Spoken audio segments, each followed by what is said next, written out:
বাবা বলল, বেটা, আমি সুদূর বাসুদেবপুর থেকে শুনেছি যে সারা ভারতবর্ষে একমাত্র কলকাতাতে প্রথম গঙ্গা নদীর তলা দিয়ে মেট্রো যাচ্ছে, আমাকে একটু চড়াবি? হ্যাঁ, চলো, বাপ্পাটায় তো অনেক দিন ঘুরে আসা হয়নি। সেই ছোটোবেলায় তোমার সঙ্গে আমি সাইকেলে করে চেপে যেতাম, যেটা অজানা ছিল সেটা তোমাকে জানতাম, বাবা এটা কী করে হয়, বাবা সেটা কী করে হয়। তুমি খুব সুন্দর দিয়ে যুক্তি দিয়ে আমাকে এত সুন্দর বোঝাতে, সেই বোঝানোগুলো আজও ভুলিনি বাবা। সেই বোঝানোগুলো আমার এখনও সব মনে আছে।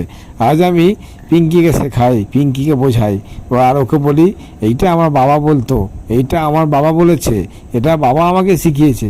সত্যি তোমার বোঝানোগুলো আজও আমার স্পষ্ট মনে আছে। আর আজকে যখন তোমাকে চাপিয়ে নিয়ে আমি যাচ্ছি না বাবা, মনটা সত্যিই ভরে গেছে, এত ভালো লাগছিল তা তোমাকে বোঝাতে পারবো না। যাই হোক, দুপুরবেলায় আবার ফিরে এলাম ঘরে। ঘরে এসে দেখি পিঙ্কি গরম গরম খাসির মাংসের ঝোল রান্না করেছে। আহা, মুরগির মাংসটা এখন খাওয়া প্রায় ছেড়ে দিয়েছি বললেই হয়। তাই তুমি এসেছো? বলল যে বাবা এসেছে প্রথম, বাবা তো আসার সময় পায় না, একটু খাসির মাংস হোক। খাসির মাংস আর তোমার বাবা তোমার প্রিয় খাবারগুলোই ও সকাল থেকে রান্না করেছে। যেহেতু ও রান্না করবে সেহেতু ও আমাদের সঙ্গে কলকাতাটাও যায়নি।